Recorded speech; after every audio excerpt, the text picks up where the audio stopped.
Like, I mean, I have friends that are pretty overweight, and one that died pretty recently who was really big.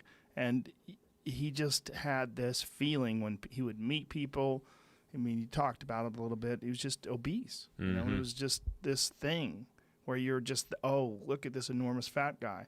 And then to go from that to, oh, there's a guy. There's a normal guy. Yeah. That's just a guy. It's a 168-pound guy. Normal. No difference between him and I anybody gotta else. tell you, I know we love to beat up on fat people.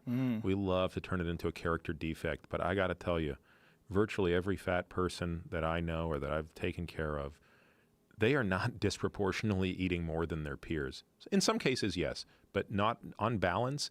The problem is that they simply do everything incorrectly metabolically. You know, so their body is functioning incorrectly. Yeah, and it's you know, and it's I think there's a exacerbated by their genetic component. I think there are dietary exacerbations. I think certainly not exercising makes things worse. So there are lots of predisposing factors. But at the end of the day, what's happening is when you and I eat, like let's take a meal that like if you had pancakes, bacon, and scrambled eggs, that would be like a really good mix of, that'd be a third carbs, a third protein, a third fat. So that's like a shit ton of nutrient, right? If you or I ate that, yeah, it probably wouldn't be that good for us. But like you know, let's say we just finished a workout or something, like we're going to partition such that that glycogen will first and foremost go to replace the muscle and liver stores of glycogen. Because we have bigger muscles and our muscles are more insulin sensitive, we can actually disproportionately put more glycogen into our muscles, into the leg muscles, because you'll have done that run up the hills, right? And then furthermore, when we want to recruit energy again, we'll have the ability to actually go back and get fat, you know, in other words, break down fat at lower ATP demands than necessarily always going to glycogen. So in other words, we partition fuel in a smarter way. And these patients, I mean, you can measure this clinically using something called RER and of course doing other blood tests. Like they can't break down their own fat. So their body is essentially broken in that regard, and that can be fixed with diet.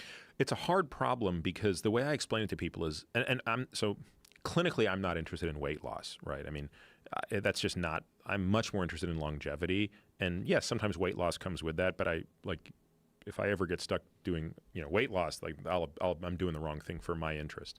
But the way I say to people when they want to lose weight is, look, you don't want to lose weight, you want to lose fat. Let's be very clear on our semantics.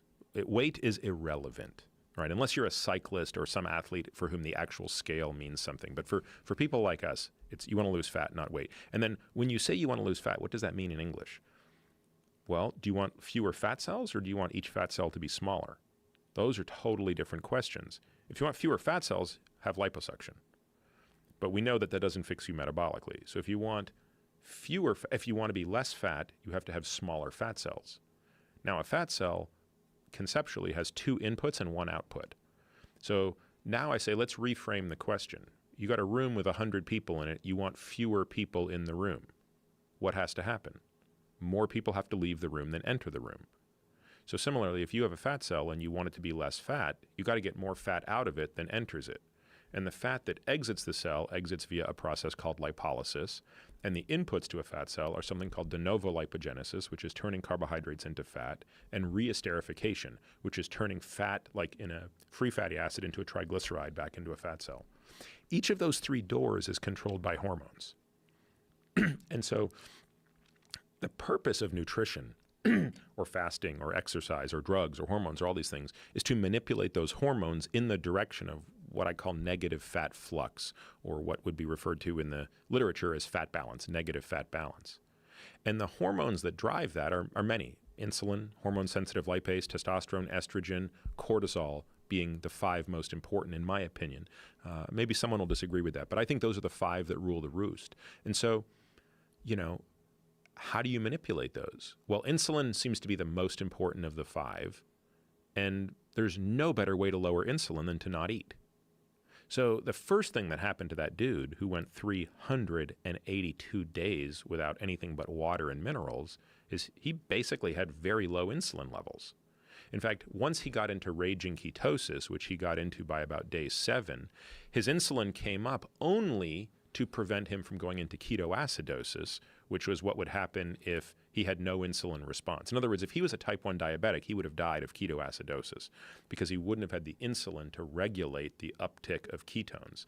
But if you or I did this, because we have a normal pancreas, we would actually make just enough insulin to suppress ketogenesis and keep that beta hydroxybutyrate level in the, kind of in the neighborhood of probably 7 or 8 millimolar, as opposed to getting north of 12 to 15, which is when you get into trouble. So, how do you manipulate insulin? Nutrition is the first way. If you can't fast, the next best thing is to reduce carbohydrates.